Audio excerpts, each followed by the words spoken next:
Hi there, I'm your host Clive Serkin, and welcome to the Unstuck podcast, where we're on a journey to help you get control of your work environment, get yourself unstuck, and perform to your full potential. Okay, today's guest is a serial entrepreneur who has launched a number of startups, the most current of which is a startup that's looking to disrupt the HR and talent world. A big Unstuck welcome to friend Joe Wright, who's the founder of Sinecure. Welcome, sir. Thank you, Clive. Good to be with you. You know, we met, if I recall things, when you were heading towards the end of the journey at Hashoff, which was your venture just prior to Sinecure. And you were just getting ready for the exit of Hashoff. So before we get to Sinecure, let's just talk about Hashoff and what the intent was, because I was quite taken by it. And I ran into you and Mr. Thomas around that time when I was very much looking into those kinds of platforms. So tell me about Hashoff. What was the intent and what was the idea? And then we'll go and talk about Sinecure, which I think is incredibly interesting. So how did Hashoff happen? Yeah, for sure. We were probably in retrospect a little bit early with Hashoff, but this is, gosh, I guess probably 2014 ish, I would guess. And so the inspiration for it was, frankly, we just felt like there was a better way to do advertising on the internet that would be more authentic, more compelling, more engaging versus just bombardment of display ads and social ads that we're all growing accustomed to. And so we felt like we could build a technology solution that used various forms of machine learning, like natural language processing and whatnot, to connect the ecosystem of content creators, so freelancers, with brands who were migrating more and more of their budgets towards social, but were running into challenges with respect to how do we create enough content to keep our campaigns fresh on Facebook and Instagram and places like that. And so my business partner, Tom Jessamine, and I decided we'd give it a shot. We went out and bootstrapped it initially, then later raised some money through some high net worth angels, and we're off to the races. But it was, gosh, there's so many things that I learned through that experience that I now apply every single day to what I'm doing with Sinecure. Um, and I'm happy to take it a million different directions, Clive, in that regard. But no, I mean, at the gist of it was we wanted to build better advertising for the internet. Well, it's wild because I just learned something. I didn't realize it went back to 2014. I thought it was more recent than, because I obviously came to the party, a year and a half ago, 2 years ago. I mean, they were incredibly ahead of its time because, I've gone through a number of evolutions in terms of my learning and through making mistakes and that. But, I'm at a point now where ultimately I believe at the heart of every business, whether it's B2B, B2C, I don't care what category, and at the heart of it is the concept of driving content to commerce. And that's why I was so excited about Hashup, because it gave you a lever to do it at scale and in a very economic way. Yeah, Um, no, you're absolutely right. I mean, when we started the business, we believed that we could empower the ecosystem on both sides of the equation. Interestingly enough, we were early, and at the time, if you recall, ad tech, yep. even though we weren't ad tech, though the venture capital community, for whatever reason, seemed to think we were, was really not in vogue. And so that was one of the life lessons that I learned. Is we had very difficult time early in the business raising capital, and it was because again the venture community was not looking favorably upon ad tech, even though we really weren't ad tech. We were very early days of content as a service. But it's interesting, and we're going to have to get into this in a while, which is like why an apparently intelligent human being would go and smack their head against a wall and then go smack their head against the wall again. But we'll we'll get into that in a while. So you exit Hashoff, okay, Yep. and then you launch Sinecure, and on the surface of it, going from scale social content platform to an HR platform doesn't seem like the most obvious leap to take, at least on the surface. So before we talk about what is the conceit of Sinecure, what's the objective of it? Well, and actually, in some respects, Clive, I mean, there were a lot of parallels between HashOff and Sinecure. I mean, fundamentally, HashOff was a recruiting platform. We used technology to recruit freelance content creators to then go work on behalf of brands. So, in many respects, there was a lot of similarities. But Yep. the conceit of Sinecure was really a simple one, which is, finding a job and hiring people is really, really hard. And yet, the tools and technologies that talent acquisition teams and leaders are tasked to do that with haven't evolved or changed much in recent years. And so, my now co-founder Gael and I got together and we were visiting about it. And I said, there's got to be a way to build a true AI platform, leveraging all of the legacy data that ATSs and HRIS systems have, with all of the readily available third-party data that we can very easily collect. But using that first-party data as, really think of it as like breadcrumbs or insights, that we can use to train machine learning models to do a far better job of predicting recruiting outcomes. And so that was the conceit, is we wanted to help people, B, unlock the economic potential of our workforce by putting the right people in the right jobs, which would inevitably decrease turnover and churn, which would save organizations money and then allow them to ultimately reinvest back in their people. And then the big North Star for us is, we wanted to help level the playing field. I mean, I've got 3 daughters, Gael has 2 daughters. And there's so much bias that exists within the talent acquisition space that we wanted to see if there was a way that we could build a solution that would help break those barriers down. I want to get to that because that's a big deal. But before we do, let's just go a little bit back. But when you and I first talked about Sinecure, like I lit Mhm. up, and the reason I did is for all the things you were touching on, and it just amazes me that you know every business, no matter what the business is, lives and dies on its ability to um, find, hire, and retain world class talent. Because everything else is repeatable, doable, buyable, rentable, but the talent is everything, right? Yep. And there is, talent acquisition in HR world is a highly developed world, and yet um, somewhat antiquated and to a large degree a blunt instrument. Um, Yep. and I'm always scratching my head, and through a lot of bad experiences, found that you know it's hard to find the right people. Um, it's hard to find the nuances in your talent strategy that understand, why a person would be successful beyond just some obvious links to the job description.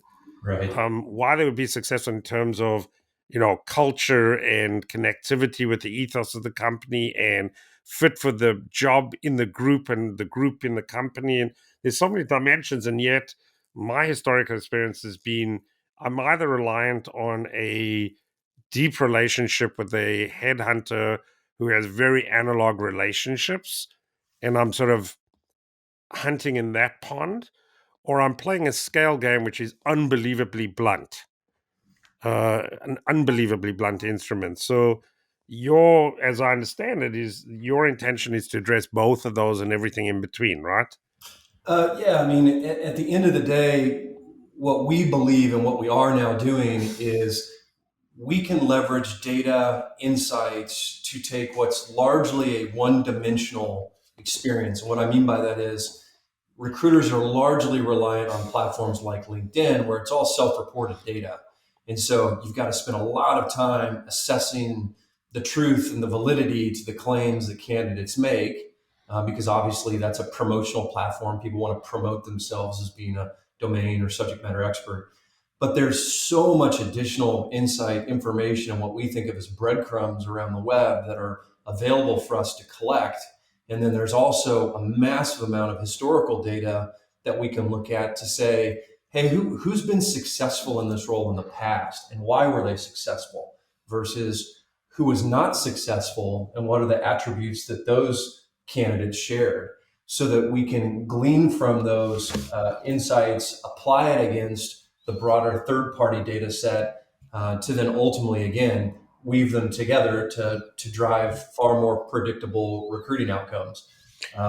So 100%.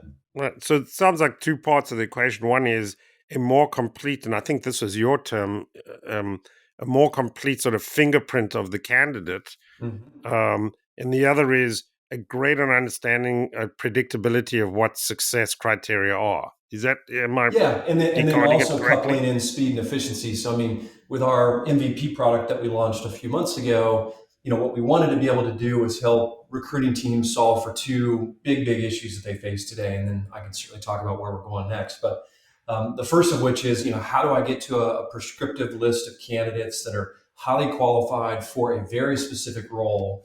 Um, Second, how do we automate the hard stuff, meaning the research, the ancillary data collection and insights that you need in order to make an informed decision about those candidates? But the third and probably most nuanced component, which I should have addressed in your last question, is we do all this through an industry specific lens. So rather than building a big scale platform that's like a generalist solution, even though we have 200 million plus candidates in the system already, what we want to do is weave those industry nuances around those specific roles into our algorithms so that rather than thinking of an account director in the marketing and advertising ecosystem in the exact same way as an account director in the internet industry, while they share the same titles, the roles are fundamentally different. And so that's the kind of nuance that we can bake into how we think about candidates and how we rank and score and analyze, because we think industry first and then we move into who are the right candidates based on that data. Got it. Which makes a ton of difference. And I buy, having experienced this firsthand, the incredible difference and nuanced differences when you take your example, move from an account director of a general agency to a digital shop to a media shop, obviously. Yeah. So we talk about you say a three-dimensional picture, fingerprint of a candidate by picking up all this data. Sort of two things come to mind. One is GDPR and data privacy, Yeah, of and course. the other is, connected, that's like little sort of big brother stuff. Um, it's not that, obviously, but that would be an obvious reaction. So just talk to me about how you're doing this, so that we get through this notion of like, ooh, you're bumping into some sort of privacy stuff. Well, I mean, first of all, we're classified as a service provider in the same way that LinkedIn is, and a number of other companies. And so there's definitely nothing that we're doing that I would describe as being nefarious or having bad intent. So from a GDPR and CCPA are both kind of fundamentally different, but similar in some respects, both of which were originally actually created to give people the option to opt out of things with respect to targeted advertising. So in our case, the bulk of the information that we collect is just publicly available data that lives on the web. And so we look at that, we anonymize much of it, so that we can go in and analyze it in the context of helping people find a great job. So there's nothing nefarious in terms of what we're doing with the data. We're simply capturing the information that in most cases the candidates themselves actually put out there, to promote kind of their work experience and backgrounds. Got it. And if you follow the logic, um, if you do this the way you conceive of it, it's if I'm a recruiter at an agency, chances are if I go down this path, I'm gonna get more qualified candidates, better qualified candidates, faster, and likely at a advantage economics relative to the other choices, which seems like, almost too good to be true. But that is the consequential outcome of this, right? Well, you won't get more candidates necessarily, actually, because what we heard through our market mapping and analysis is most recruiters want fewer, but they want them to be more qualified. And Got so it. if you go to LinkedIn Recruiter and look for an account director in New York or Los Angeles, you're going to get back thousands and thousands of profiles. a recruiter's most precious commodity is time because it's the only thing they can't get more of.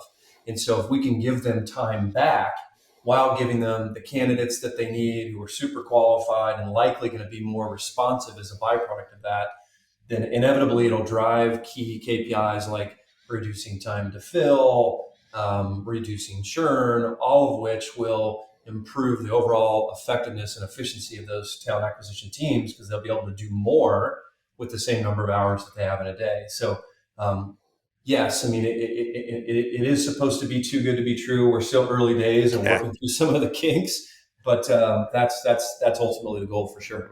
Well, that's encouraging because I'd say one of my biggest pet peeves, and with a not to be named company, the recruiters would send me a pile of candidates, and easily 60, 65, 70% of them were not even close to qualified.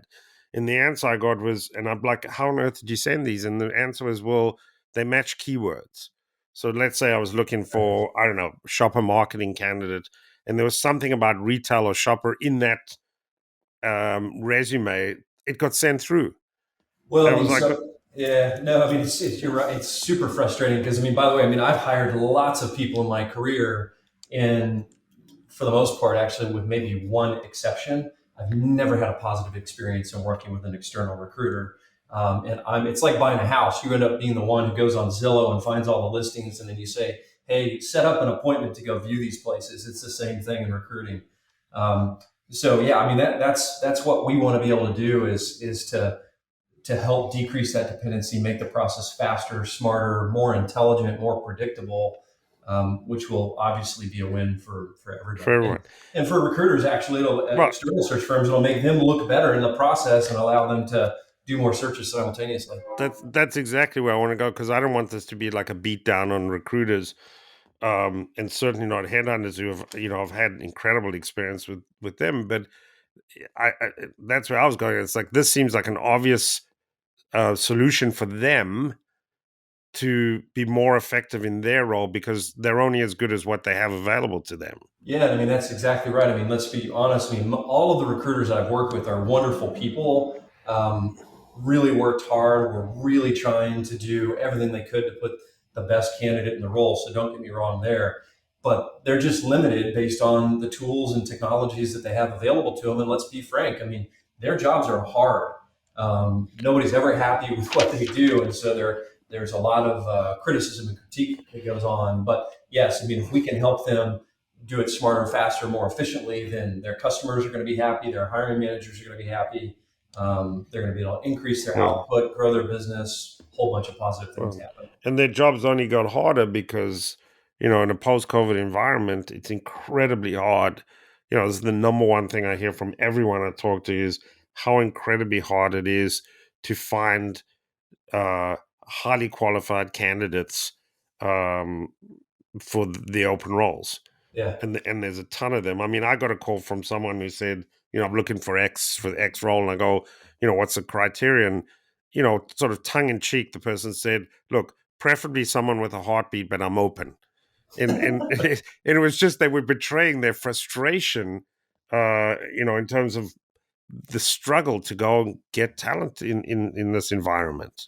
Well, and especially when I can speak for the marketing and advertising sector, I mean, a lot of folks are leaving a job at an agency to go make $2,000, $3,000 more a year, and so I think one of the unfortunate byproducts of COVID is everybody worked a lot because there was nothing else to do, and so when people got done and were able to get out and see the world again, I think people realize that there's more to life than just working, and I think they also realize that why are they behaving so extraordinarily loyally to their companies that they work for, um, who may not necessarily be as loyal back to them as an employee. So I think there was just a lot of recalibration that went on, and I also think we need to do some recalibration around compensation and a host of other things that, frankly, just haven't changed dramatically in the last 10 to 12 years. All right. So you mentioned that at this point you have an MVP out, you have a number of signed customers, and it's a Yep. SaaS platform. Yep. Um, Talk about where this is going. Like what's the next few steps, and what's the destination, And maybe in the context that might be good to talk about your co-founder Gael, who's one interesting individual, Yeah. and his credentials are incredible. Yeah, no. So Gael is French. So actually, our kids went to school together here in New York. So he got a PhD in quantum physics, of all things, from an Yeah, amazing me too. university. Me Yeah, too. at an Yeah. amazing school in Paris, and then he moved to New York to do his postdoc at Columbia. And I think he decided early on after that process that, as Gordon Gekko said, there's no nobility in poverty. And so he wanted to get out of academics and move into something where he could make some money. And so he chose finance. And so he worked for a couple of firms in finance in and around kind of high frequency trading and quantum trading and all that kind of super crazy technology stuff. But most recently, he was at JP Morgan. And so he was really helping run a lab that was essentially chartered with thinking of what's next, right? So, what are the next big trends and things that we can do with artificial intelligence in the finance world? And I'm very lucky in that I was able to convince him to leave that cushy gig and help me formulate my idea for Sinecure. And we're having a good time every day. And so where's this heading? So there's a bunch of stuff we're working on that I'm really excited about. We're about to do a whole suite of integrations within the applicant tracking system ecosystem, which is going to be great because that'll not only give us the ability to send data from our platform into those systems for our clients, but it'll also give us the ability to extract a lot of data that most of the organizations aren't utilizing at all. And there's a lot of really valuable insights that we can discern from that to, again, drive towards that goal of building faster, smarter, more predictable recruiting outcomes for our clients. We're also kind of akin to my old hash off days. We are building, I should say, rather, a contingent or freelance contractor marketplace. And so leveraging our talent intelligence platform that we've built on the sourcing side to then do the same thing in more of like an Upwork or Fiverr type of environment, except rather than having those one-dimensional profiles of a software engineer, let's say, let's go out and build three-dimensional profiles so we can really understand the degree of expertise or knowledge that they have, which again will drive efficiencies in terms of onboarding contractors and freelancers to come do work across a variety of different industries. So it's exciting times. Um, I wanted to change gears a little bit because, as I say, this ain't your first rodeo, and you have a really interesting um, track record. Two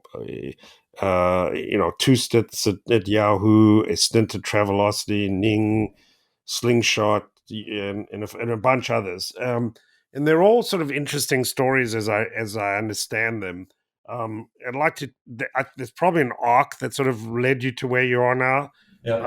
I imagine, given the times you were at these companies, um, there were some painful lessons that you've taken with you that have shaped how you think. But I particularly wanted to talk about Travelocity because you were there at the time where it was it was quite a substantial turnaround and then an exit.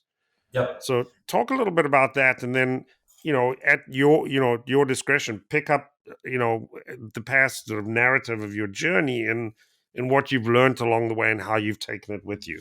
Yeah, no, Travelocity was an amazing job, actually. And it was funny because I initially, when I got the offer, I turned it down because I was like, look, I know absolutely nothing about the travel business. And they're like, that's precisely why we want you. We need someone who doesn't bring necessarily all of that baggage into the business and who can look at things through kind of a blank slate. But it was interesting because when I inherited the business, it was declining pretty dramatically. And I'd like to tell you I did something super magical to turn it around, but it was really just some basic blocking and tackling and trying to better understand where the pain points within the business were, what were the things that we could do to clean those up and tighten those up, what were the new product innovations that we could drive. So, I mean, like as an example, I mean, if you think about the business of travel, when you go on a holiday, there are dozens and dozens of things that you need, ranging from sunscreen to sunglasses to a swimsuit to luggage. And yet here we had this e-commerce business that was doing, billions in revenue. And yet they had all this data on consumer purchase behaviors and patterns, and they weren't utilizing it for non-endemic advertising. So as an example, that was one of the things that we immediately came in and shifted gears around, which was to go sell what we did as a lifestyle business, because that's precisely what it was, which was very effective. The second thing that we did is we had all of this data that was super value transactional based data, and we didn't do anything with it. And so we immediately decided it was a good time to actually implement a data management platform so that we could go in and segment not only our users and customers, but also better understand in terms of kind of path to purchase and what they were buying and why they were buying it and when they were buying it, again, so that we could provide more targeted, valuable media opportunities for both endemic and non-endemic advertisers alike. But as a byproduct of that, increase our yield, because we'd be able to sell premium products at a higher rate and also package other parts of what we were doing kind of off platform as a part of that. So we were able to get the business in a really high performing state. I mean, Carl Sparks, who's a friend and investor in my last company, who was the CEO of Travelocity, he always told me, he's like, you guys kept the lights on, because the transaction side of the business was not performing well because the margins were so lean, but the media side of the business was super profitable.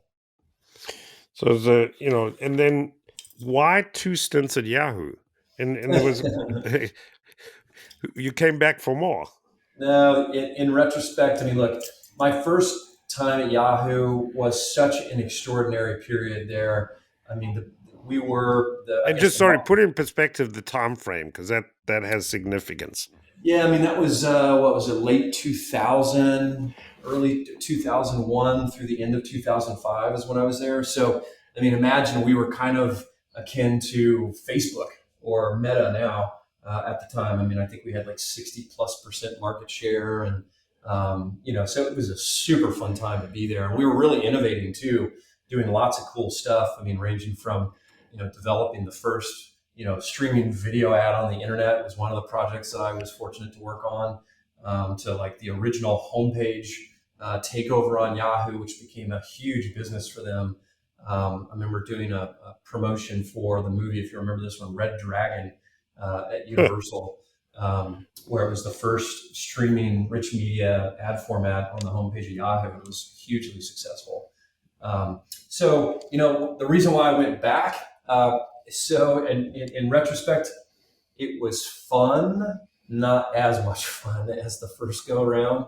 And there was probably some nostalgia that played into it, because, I still hold that business in very high regard, even though obviously it's changed pretty dramatically. But I guess part of me was probably hoping that it would be a similar experience to the first go around, but that's never the case. I mean, it was a very mature business at that time, and the landscape had changed pretty dramatically. So I was there for about a year, and before I got the call to go run media in the Americas for Travelocity, and I obviously jumped at that opportunity.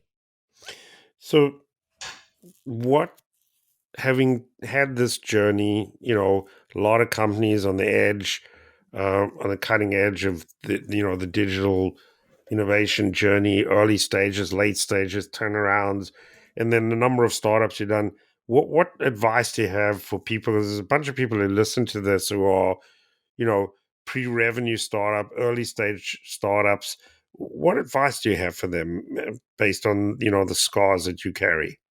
Oh gosh, that would be a whole separate podcast. Um, I mean, a few themes that I've taken away from is, first and foremost, like, do what you love, like find something you're passionate about and something that, you think you can solve for, and then just go really hard at it.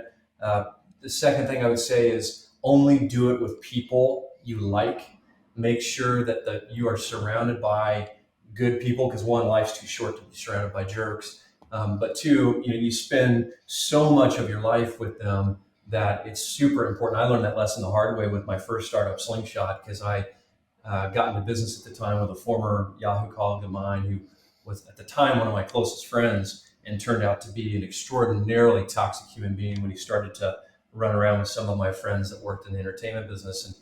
And as a byproduct of that, the whole thing just blew up in my face. So, I mean, culture and values and kindness are super, super important. And then I would say probably the last thing, and we're starting to see this certainly now in the venture-backed startup ecosystem, is, if you go out and raise money, like you're truly a steward of your investors' capital, and don't go out and spend it irresponsibly. Even though historically a lot of venture investors have said, "Hey, go out and spend the money super fast. There's more of it." I would argue that you got to build a real business. You got to have real metrics. You got to focus on building a profitable business. Because if we've seen anything of late, that's one of the challenges I think a lot of the startups in Silicon Valley and elsewhere are running into right now, is they just got over their skis. And the business metrics and the health of the companies weren't in line with the expenditures, and now they're being forced to make some really difficult decisions. So just be a smart business person and be aggressive and invest for growth and for the future, but you have to do it with some degree of responsibility. It's incredible. I mean, and I'll tell you the one thing for me is, as in the thread in your thing, is people are everything. Like, as an investor, I look at all kinds of things. The only thing that really, really counts at the end of the day is the people. Yep. And then that's what you invest in, is people, and not just skill sets, mindset and integrity, starting with integrity. Yeah, I mean, look, it's I try my best to live my life and treat people the way I would like to be treated, and some days I'm more successful at it than others. But I'm surrounded by good people. I've got great people that I work with. I've got great customers who I'm very fortunate to be in business with, and great friends and supporters and folks like Recalibration. So that's I just got to choose to live your life a certain way, and that's how I live it. Amen to that. Well, I think that's a good punctuation for a great conversation. The only thing I'd just say is, for those who are listening, who are intrigued by the proposition of Sinecure and want to get in on it, in terms of, checking out the platform, how do they find it? So you can find us at Sinecure.ai. You're welcome to send me an email, joel@Sinecure.ai. You can, of course, connect with me on LinkedIn as well. But yeah, I'm happy to always make new friends, and more than happy to share what we're up to and evangelize the problem we're trying to solve. It's a big one. And it's Sinecure, Sinecure. Sinecure, correct. Damn, I got it right. For a man with dyslexia, I'm batting 1,000 now. I'm going to quit while we're ahead. All right. Hey, listen, it was an absolute joy as always, hanging out with you and talking to you, and I appreciate you making the time. Likewise, Clive. I really appreciate you having me on. Hey, man. Thanks, pal. Take good care. This podcast was brought to you by Screen Dragon. We break down barriers, make work flow, and unlock talent. Visit ScreenDragon.com to see our software in action.